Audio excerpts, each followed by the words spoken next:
Hello friends, कसे आहात? I hope मित्रांनो तुम्ही आनंदात असाल. मित्रांनो, आज आपण घेत आहोत इयत्ता 8वी. विषय आहे सामान्य विज्ञान. प्रकरण आपलं सुरू आहे 13वे, रासायनिक बदल व रासायनिक बंध. मित्रांनो, तुम्ही या चॅनलवर नवीन असाल, चॅनल सबस्क्राईब करा. जे बेल आयकॉनचं बटन आहे त्याला प्रेस करा, जेणेकरून पुढील सर्व व्हिडिओंचे नोटिफिकेशन तुम्हाला मिळतील. त्याचप्रमाणे तुम्ही प्लेलिस्टमध्ये जाऊन गणित व विज्ञानाचे व्हिडिओ प्रकरण वाईज पाहू शकाल. मित्रांनो, या प्रकरणाचा हा तिसरा व्हिडिओ आहे.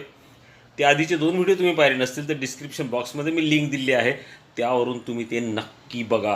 आता मित्रांनो, या रासायनिक बदल व रासायनिक बंधामध्ये रासायनिक बदल म्हणजे नेमका काय असतो, त्याची उदाहरणं आपण पाहिली. रासायनिक समीकरण कसं लिहिलं जातं ते आपण पाहिलं आहे. आणि आज आपण घेणार आहोत पुढचा टॉपिक, जो अतिशय महत्त्वाचा आहे, तो म्हणजे रासायनिक बंध. मित्रांनो, चला सुरुवात करूया. रासायनिक बंध म्हणजे नेमकं काय? मित्रांनो, हे सगळं आपलं रासायनिक बदल, त्या बदलांमधील जाणवणारी निरीक्षणे आपण अभ्यासलेली आहेत. रासायनिक समीकरण आपण पाहिलं आहे. अभिक्रियाकारक कोणाला म्हणतात, उत्पादिते कोणाला म्हणतात, त्याचा देखील आपण अभ्यास केलेला आहे. ओके, आता मित्रांनो आपण सुरुवात करणार आहोत. रासायनिक बंध म्हणजे नेमकं काय? मित्रांनो, मला आठवत असेल अणूचे अंतरंग हा पाठ तुम्ही अभ्यासलेला आहे. त्यामध्ये मूलद्रव्याच्या इलेक्ट्रॉन स्वरूपण, त्याचप्रमाणे संयुजा म्हणजे नेमकं काय, त्यांच्यामधला संबंध तुम्ही पाहिलेला असेल. इलेक्ट्रॉन स्वरूपण, मित्रांनो, प्रत्येक अणूचं काही इलेक्ट्रॉन स्वरूपण असतं. प्रत्येक मूलद्रव्याचं काही इलेक्ट्रॉन स्वरूपण असतं. त्यामध्ये इलेक्ट्रॉनची विभागणी केली असते विविध कक्षांमध्ये. समजा मित्रांनो, पहिली कक्षा असेल तर त्यामध्ये जास्तीत जास्त 2 इलेक्ट्रॉन होऊ शकतात, त्याला आपण द्विक असे म्हणतो. दुसरी तिसरी कक्षामध्ये मित्रांनो अष्टक जे ते पूर्ण व्हावं लागतं, जेणेकरून ते मूलद्रव्य, तो अणू जो येतो मित्रांनो स्थिर होतो. याचा तुम्ही अभ्यास केलेला आहे. आता मित्रांनो, आपण या रासायनिक बंधामधला पहिला प्रकार जो आहे तो बघणार आहोत. तो कोणता आहे तर तो आहे आयनिक बंध. मित्रांनो, प्रथम आपण सोडियम आणि क्लोरीन या मूलद्रव्याच्या अणूंपासून सोडियम क्लोराईड हे जे संयुग आहे, हे नेमकं कसं तयार होतं ते आपण अभ्यासणार आहोत. सोडियम आणि क्लोरीन यापासून तयार होणारं संयुग म्हणजे सोडियम क्लोराईड, हे नेमकं कसं तयार होतं ते आपण बघणार आहोत. मित्रांनो, सोडियमचं रेणुसूत्र आहे Na आणि इलेक्ट्रॉन स्वरूपण आहे 281. याचा अर्थ असा, सोडियम या अणूमध्ये एकूण इलेक्ट्रॉन आहेत 11. या तिघांची बेरीज केली 11 येते. पहिल्या कक्षेमध्ये आहेत 2 इलेक्ट्रॉन, दुसऱ्या कक्षेमध्ये आहेत 8 इलेक्ट्रॉन आणि तिसऱ्या कक्षेमध्ये आहे 1 इलेक्ट्रॉन. हे तुम्हाला माहीत असणं गरजेचं आहे. त्याचप्रमाणे क्लोरीन जो अणू आहे, क्लोरीनचा जो अणू आहे, त्यामध्ये एकूण टोटल इलेक्ट्रॉन असतात 17.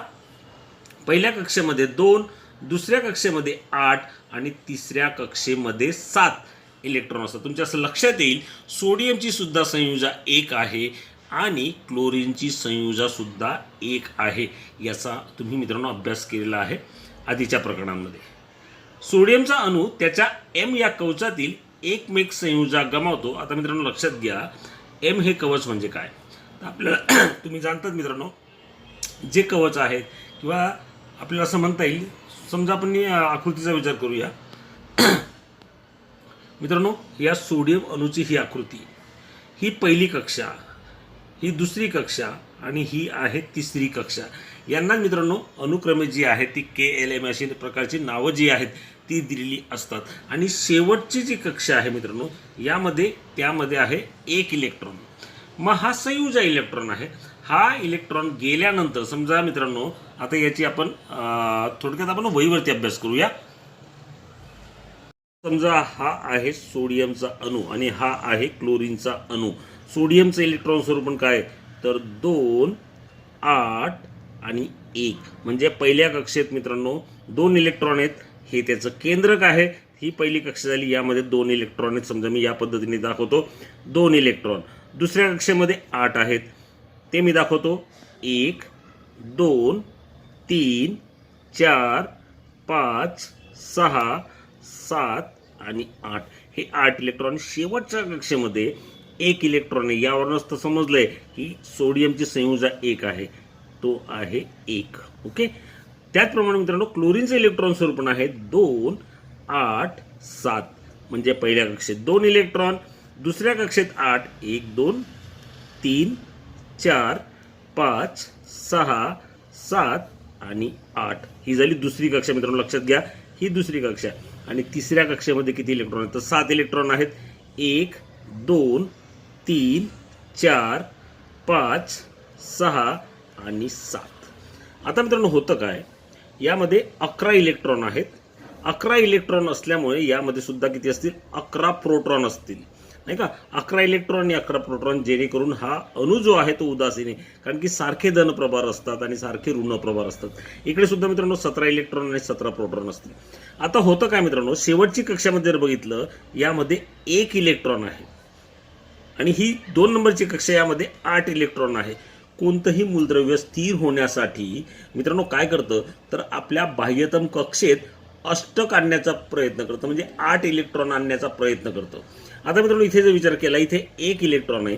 समजा हा इलेक्ट्रॉन गेला तर तिसरी कक्षात जाईल त्याची आणि 2 कक्षा राहतील फक्त, आणि शेवटची कक्षा काय होईल, ही दुसरी कक्षा होईल आणि तिथे ऑलरेडी 8 इलेक्ट्रॉन आहेत, म्हणजे तो स्थिर होण्याचा प्रयत्न करेल. म्हणजेच काय तर सोडियमचा जो अणू आहे हा इलेक्ट्रॉन गमावतो, म्हणजेच काय करतो तो क्लोरीनला देतो. आता क्लोरीनला दिल्यानंतर काय होणार मित्रांनो, क्लोरीनचे इलेक्ट्रॉन स्वरूप पहिल्या कक्षेत 2, दुसऱ्या कक्षेत 8 आणि तिसऱ्या कक्षेत आहेत 7. मग मित्रांनो इकडचा जर 1 इलेक्ट्रॉन इकडे आला तर याची बाह्यतम कक्षा जी 3 नंबरची आहे M, तर तिच्यामध्ये सुद्धा किती इलेक्ट्रॉन होतील तर 8 इलेक्ट्रॉन होतील. आणि अष्टकाचीच गरज असते शेवटच्या कक्षेमध्ये, म्हणजे याची तिसरी कक्षामध्ये 8 होतील. हा 1 गेल्यामुळे याच्या 2च कक्षा राहतील आणि दुसऱ्या कक्षेत म्हणजेच बाह्यतम कक्षा दुसरी कक्षा तिच्यात 8 राहतील आणि तो सुद्धा स्थिर होईल. म्हणजे थोडक्यात मित्रांनो सोडियम पासून काय होईल, 1 इलेक्ट्रॉन गेल्यामुळे, आता 1 इलेक्ट्रॉन इकडे गेला तर नेमकं काय होणार आहे मित्रांनो, यामध्ये सारखे ऋण आणि सारखे धनप्रभार असतात, पण 1 इलेक्ट्रॉन गेला म्हणजे अर्थात 1 धनप्रभार यामध्ये वाढला. त्यापासून मित्रांनो इथे हा सोडियमचा धन आयन तयार होतो. क्लोरीनमध्ये मित्रांनो इकडचा 1 इलेक्ट्रॉन इकडे आला, याच्यात सुद्धा 17 धन आणि 17 ऋण होते प्रभार, पण 1 इलेक्ट्रॉन वाढल्यामुळे क्लोरीनचा ऋण आयन तयार होतो आणि अशा पद्धतीने सोडियमचा धन आयन आणि क्लोरीनचे ऋण आयन तयार होतात. अर्थात विजातीय प्रभारांमुळे स्थितिक विद्युत आकर्षण बल असल्यामुळे हे विरुद्ध प्रभारी आयन एकमेकांकडे आकर्षिले जातात आणि त्यांच्यात रासायनिक बंध तयार होतो. मित्रांनो यालाच आपण म्हणतो आयनिक बंध. आता मित्रांनो हे नेमकं झालंय कसं, तर मित्रांनो इथे होते पहिल्या कक्षेत 2, दुसऱ्या कक्षेत 8, 1 इकडे गेला म्हणजे 2च कक्षा शिल्लक राहिल्या, त्यांच्यामध्ये इलेक्ट्रॉन स्वरूप असं होईल 1 2 आणि दुसरी कक्षा 1 2 3 4 5 6 7 आणि 8. 1 इलेक्ट्रॉन तर गेला आहे या बाजूला, म्हणजे इथे 2च कक्षा राहिल्या आणि बाह्यतम कक्षेत 8 झाले. मित्रांनो याचं इलेक्ट्रॉन स्वरूप काय होतं तर 2 8 7 होतं. 1 पहिल्या कक्षेत 2, दुसऱ्या कक्षेत 8 लिहितोय, 1 2 झाले, 3 झाले, 4 झाले, 5 झाले, 6 झाले, 7 झाले, 8 झाले आणि तिसऱ्या कक्षेत होते मित्रांनो 7. ते बघा 2 8 7 होते, ते 7 लिहितोय, 1 2 3 4 5 6 आणि 7. परंतु याच्यामधला 1 इकडे आलाय त्यामुळे याचे झाले 8. अशा पद्धतीने मित्रांनो सोडियम क्लोराईड जो आहे त्याचा आयन तयार झाला. यालाच मित्रांनो आपण काय म्हणतो आयनिक संयोग असे म्हणतो. हा कसा तयार होतो, परस्पर विरुद्ध प्रभार असलेल्या धन आयन आणि ऋण आयन यांच्यामधील स्थितिक विद्युत आकर्षण बलामुळे तयार होणाऱ्या रासायनिक बंधाला आपण मित्रांनो आयनिक बंध किंवा याला आपण म्हणतो विद्युत संयुज बंध असेही म्हणतो. विद्युत संयुज बंध असेही म्हणतो. ओके, आय होप मित्रांनो तुम्हाला नेमका हा बंध नेमका कसा तयार झाला ते कळालं असेल नाही का. अशा पद्धतीने तो आकृतीद्वारे सुद्धा आपल्याला दाखवता येतो. त्यासाठी आपल्याला मात्र इलेक्ट्रॉन स्वरूप पण माहीत असणं गरजेचं असतं. हा सोडियम पासून सोडियमचा धन आयन का तयार झाला तर 1 इलेक्ट्रॉन गेला म्हणजे ऋणप्रभार गेला. ऋणप्रभार गेला म्हणजेच काय धनप्रभार जास्त शिल्लक राहिला म्हणून हा सोडियमचा धन आयन तयार झाला. आणि क्लोरीनचा ऋण का तयार झाला कारण की याच्याकडे एक ऋण आयन आलाय, इलेक्ट्रॉन आलाय. इलेक्ट्रॉन म्हणजे काय ऋणप्रभार, त्यामुळे याच्यावरचा ऋणप्रभार वाढला. अशा पद्धतीने मित्रांनो हा आयनिक बंध जो आहे हा तयार झालेला आहे. आय होप तुम्हाला हा कळाला असेल. यालाच मित्रांनो आपण म्हणतो आयनिक बंध. मित्रांनो मॅग्नेशियम क्लोराईड या संयुगाची निर्मिती कशी झाली असेल ते आपण बघूया. मित्रांनो सोडियम क्लोराईड या आयनिक संयुगाची निर्मिती कशी झाली ते तुम्हाला कळालं असेल. आता समजा मित्रांनो मॅग्नेशियम क्लोराईड या आयनिक संयुगाची निर्मिती कशी झाली असेल ते आपण आकृतीद्वारे अभ्यासूया. मित्रांनो त्यासाठी आपल्याला इलेक्ट्रॉन स्वरूप पण माहिती असणं गरजेचं आहे. क्लोरीनचे इलेक्ट्रॉन स्वरूप आताच आपण बघितलं ते आहे 287 आणि मॅग्नेशियमचं आहे 282. पुन्हा क्लोरीन आहे 287. आता मित्रांनो मॅग्नेशियम क्लोराईड नाही का, तर मित्रांनो Cl2 म्हणजे क्लोरीनचे 2 अणू आहेत, हा एक अणू आणि हा एक अणू. आता मित्रांनो इथे रचना केलेली आहे ते तुम्हाला दिसतच आहे. या पद्धतीने तुम्हाला झूम करून दाखवतो. ओके. आता मित्रांनो तुमच्या लक्षात येईल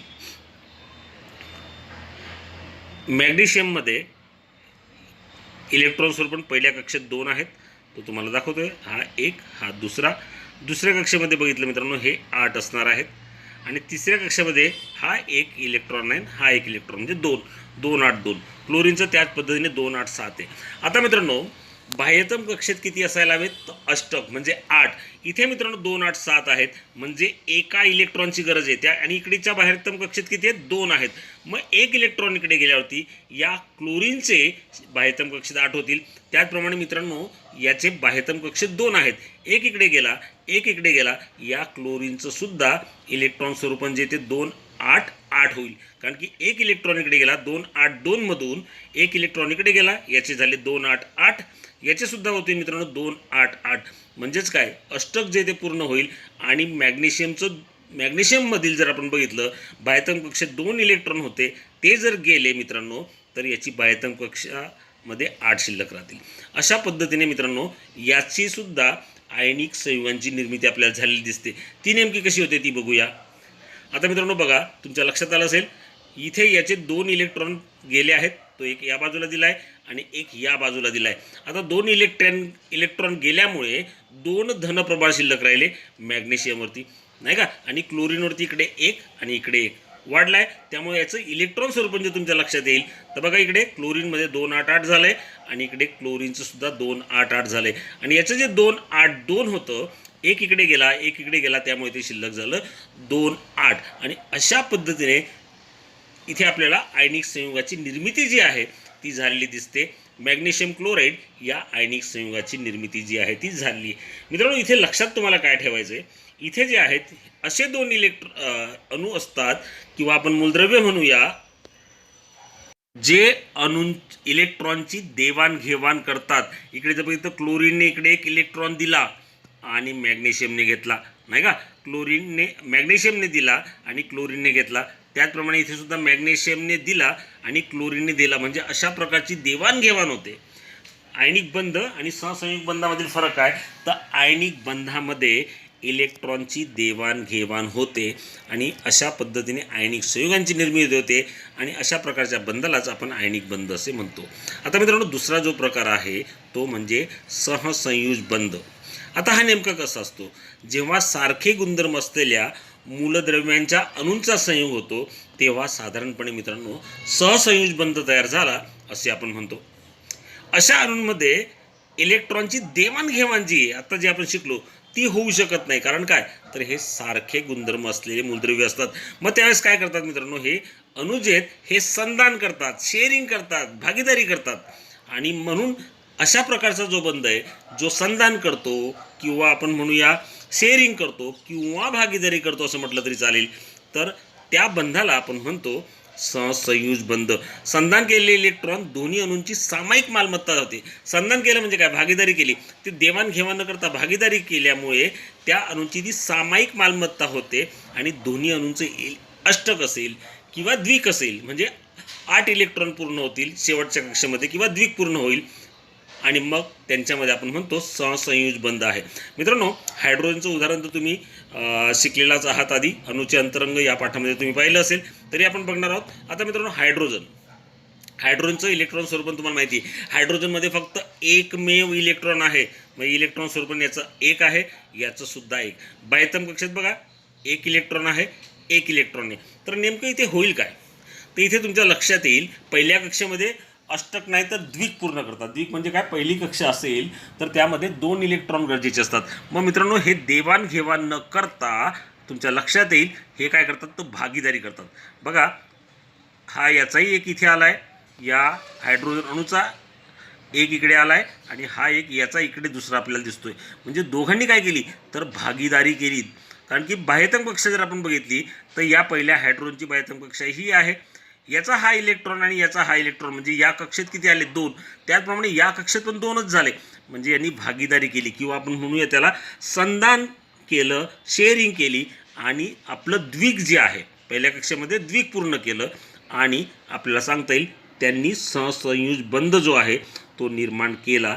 आणि अशा प्रकारच्या रासायनिक बंधालाच आपण म्हणतो मित्रांनो सहसंयुज बंध. 2 अणूंनी एकमेकांबरोबर आपापले संयुज इलेक्ट्रॉन संधान केल्यावर म्हणजे काय भागीदारी केल्यावर आपल्याला म्हणता येईल त्यामध्ये सहसंयुज बंध तयार होतो. बघा मित्रांनो आपल्याला दिले इथे व्याख्या. 2 अणूंनी एकमेकांबरोबर आपापले संयुज इलेक्ट्रॉन संधान केल्यावर जो रासायनिक बंध तयार होतो त्याला सहसंयुज बंध म्हणतात. 2 संयुज इलेक्ट्रॉनच्या संधानाने एक सहसंयुज बंध जो तो तयार होतो. हायड्रोजनच्या 2 अणूंपासून हायड्रोजन या रेणूची निर्मिती झाली.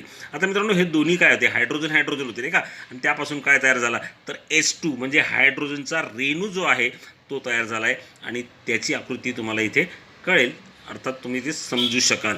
आय होप तुम्हाला ती कळाली असेल.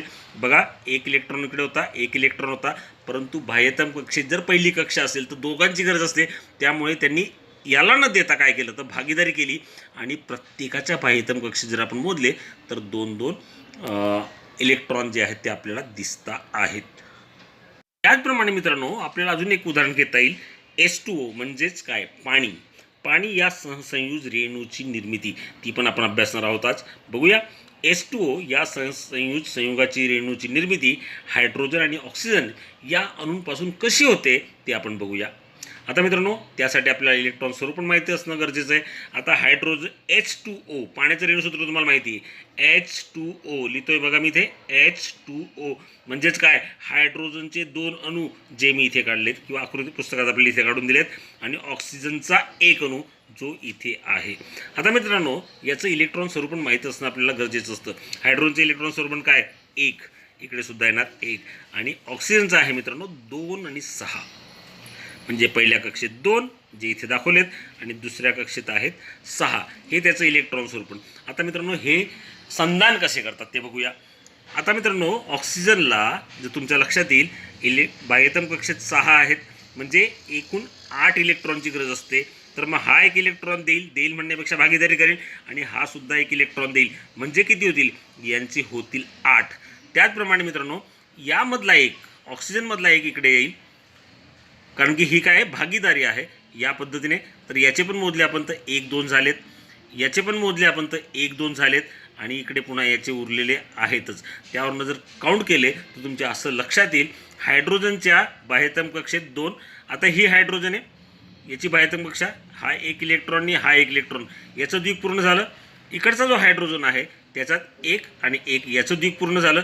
आणि जर ऑक्सिजन जो आहे तो जर मोजला तर त्याच्यामध्ये सुद्धा 8 आपल्याला पूर्ण झालेले दिसतील.